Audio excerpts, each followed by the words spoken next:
welcome back to my film and TV channel. You're all staying safe and well as we continue our look at season 17 of The Apprentice, and we've got to episode 3 that aired on the, what date was it? I don't even know what date it was now. 19th of January 2023. So I was at football, so I had to catch up with it the day after.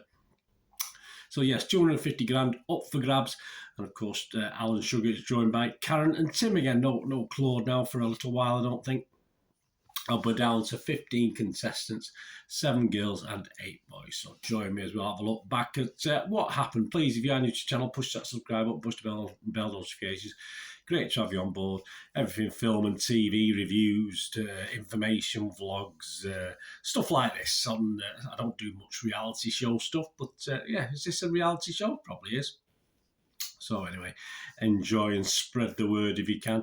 And if you can push those buttons for subscription and notification, and if you're still pushing buttons, give us that little like button a push, guys. Give us that little thumbs up, much appreciated. Yes, well, the boys lost last week, and Kevin was on his way. Simba was probably one of the standouts last week. Bradley was competent as PM. And Avi just appears to be a nice guy, and it's probably too nice to pull this off. Shannon jumped from the girls before she was pushed, and of course last week's the girls won the bum battle, and though a win, the girls did show a lot of backbiting and snidiness, I thought, again. Danny was confident with the public. Rochelle was confident in herself. Megan led confidently as a PM. Shazia only contributed in the negative. We'll have more of that in this episode 3 as well. And I thought Denisha had gone home because I don't remember her appearing at all. So this week it's cartoon capers, of course, and off to the cinema and an animated Sugar and Friends at the start. And they aim to create a new preschool cartoon, a new story, new characters aimed at 2 to 4 year olds. Probably would have done a better job 2 to 4 year olds doing it, in fairness, and then would be pitched to industry experts who make the decision as to who stays and who goes. We mixed up the team, so we don't have girls and boys anymore. We're now going to have names, yes. So Danny, Shazia and Marnie join Avi, Bradley, Mark and Sohail, and they call their team Infinity. I'm sure we've had that before. Danny, Sohail bids for PM, but nice guy Avi steps up and puts his claim and does win by a majority. So well done, Avi. He sort of stood his corner on that one. Danny promotes the height agenda as the inclusivity to go for, and her main player would be, well, we're talking height, aren't we? So it would be a giraffe. But Marnie takes a little bit of a hump because she wants a camel, but giraffe it is, and Danny's height gets her the sub-team leader gig. Avi, Shazia, Sohail, Marnie get the giraffe's name. Yajita? I don't know. I'm sure. I think Shazia had a big say in that name. I just thought something a little bit simpler for 2 to 4 year olds, but hey, we get a name anyway. Marnie decides on, well, a giraffe-shaped giraffe in her design. She thinks she's been very clever. I mean, she comes up with a pink ribbon as well, so we know that she's female. Oh dear, not the greatest, is it? But yeah, Hermione was well chuffed with herself. So she designed a giraffe that looked, well, like a giraffe. The story, Danny, Mark and Bradley were in charge of that, and the basis of the story, they've got 25 seconds to pull off a cartoon animation, and the giraffe is going to get basically a ball out of a tree for a silly elephant who bounces it and loses it in the tree. So yeah, works for me. On the edge of my seat with that one. Animation, yeah, it was okay. I say not sure whether it's showing much of inclusivity apart from saying the difference between being tall and small, and just because you're tall doesn't mean you can be excluded, but it's a milder subject to tackle on that sort of basis.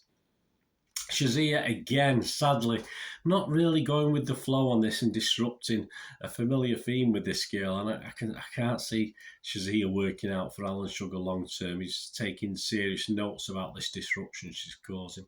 The market research, yeah, they sort of came to the conclusion it was too long. It was only 25 seconds, but 25 seconds felt a bit longer, I suppose. And the audio was all a little bit quick, and it sort of ended very abruptly. For something that was too long, it sort of just ended dead quick, and you just thought, all right, okay.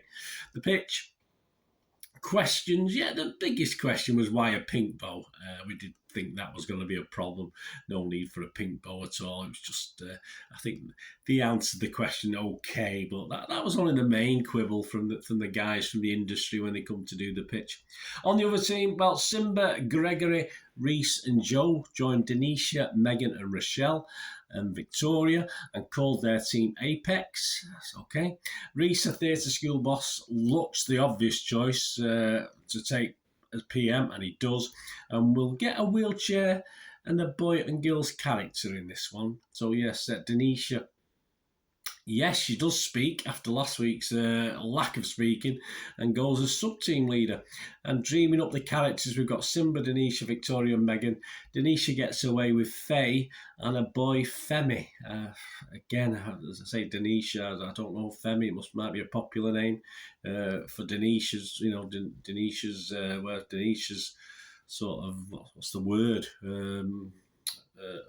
People have... of what she did. Well, wherever Denisha mixes, I've never heard the name Femi for a boy, but hey, it's simple and short, so fair enough. I mean, the girl is in the wheelchair, and we got images of a boy with an afro, and the girl, well, it looks a bit like a 2 to 4 year old had drawn it, which. No feet, though. No feet for either of the characters. No hands for either of the characters as well. So a bit harsh for a wheelchair, but it's not so good for the other team's story, though, which we'll get to in a second. You've got, we sort of needed hands in there somewhere. And the story, yes, put together by Rochelle, Reese, Gregory and Joe. A sort of slide, and obviously in a wheelchair you can't get down the slide. And a patty cake, yeah, which was fun with no hands, isn't it? But also gripping stuff. Not very exciting. And Greg wanted to add the rotation of the sun to the feature. Yes, well, yes, that's... Obviously, missed a trick there, didn't they? We're not putting that in from Greg, but there you go. The animation as a theme, it did what it says on the box. It's cool to be kind to each other, which it is, again. Is it promoting inclusivity, etc.? I'm not too sure. Market research, the comments patronising came back, and the not being able to go on a slide is not perhaps particularly inclusive, is it? So yeah, a little bit of criticism from the market research. And during the pitch, Reese had an inflatable guitar. I'm not too sure why did he have an inflatable guitar. I'm not too sure why. The questions asked, of course, the obvious: why no hands and feet? The slide highlights the difference rather than sort of preaches inclusivity, if you like. It misses fun. And it was commented that the patty cake looked like they were slapping each other, which isn't very good. So on the basis of that, a lot of quibbles with this animation. And of course, we go into the boardroom. Avi's quite funny. He nods to everything, even when his judgment is being questioned. He agrees as always. Yes, you're right. I did make a mistake or whatever. He's just too nice for this, isn't he? And of course, the experts say it's an affinity win, unanimously, which I feel was probably correct. I think on the basis of the two things we got, that was the best one. And back for the sack. Well, we had Reese calls back in Greg and Denisha. I do feel Reese could be in trouble, but as I say, I did this before I found out who did get sacked. I don't think Mr. Sugar likes the cannon fire of Greg, so I did use that as proviso that it might be an excuse to get rid of him. And yes, it was. Greg became cannon fodder. And a bit early, perhaps. I think Reese probably should have gone for this one, as watching the You're Fired afterwards, people tended to agree with that. But Greg wasn't winning this. Greg wasn't winning this long term. It wasn't happening. Anyone stand out this week? Well, it's a pretty average week, in fairness. There's no one really impressed me. On the winning team, Avi, I said, nice bloke, just goes with the flow. He did occasionally stand up for himself and show a little bit of gumption, but he is too much of a nice guy. He just needs to. He can't harden up, but he needs to be a bit more direct and positive sometimes. I think Danny stood out initially with her ideas. I thought she sort of put them to the fore, certainly initially anyway. And Shazia, though on the winning team, of course, was the moaning mini of the week yet again. The losers, well, Greg was useless in this task, you know, but don't admit to it. Just try and do your best. That's all you can do in this process. Denisha, again, for me, unimpressive. But having said that, I think most of the Apex team were. I wasn't impressed with many of them this week. And of course, I wouldn't even class them as average. I think they're below average performance from all of them this week. And of course, Lord Sugar took note because he made Denisha PM for next time. And next time we have Brighton and Hove. Yes, we go over to Brighton and Hove. And 9 items. It's the old jumble sale or buy as much as you can. 9 items you've got to buy for the best price associated with Brighton and Hove. So it'll be interesting to see what they come up with. Simba and the time for another switch. Yeah, I mean it did even the teams up at 7 apiece with the Greg going. But yes, Mr. Sugar decided to mix the teams up even more. So Simba, Rochelle and Joe switched with Mark, Marnie and Sohail. So we'll have a look at that. That's standing next week. And we have 14 candidates left. So there you go. Not a bad episode. Not the most fun, in fairness. Animations, yeah. I thought the giraffe one was fine. It was okay. Certainly not, and certainly a worthy winner based on the 2 animations and the fact it was unanimous with the guys who would. Well, I'm sure they wouldn't invest in those what they saw, but with the industry, industry experts, it's fair enough.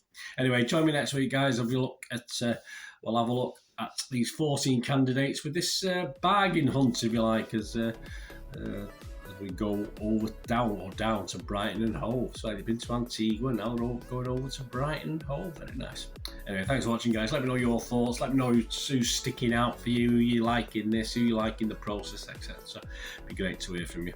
Till we meet again, that's one thing, don't I? Please stay safe, everyone. Thanks for watching. Bye for now.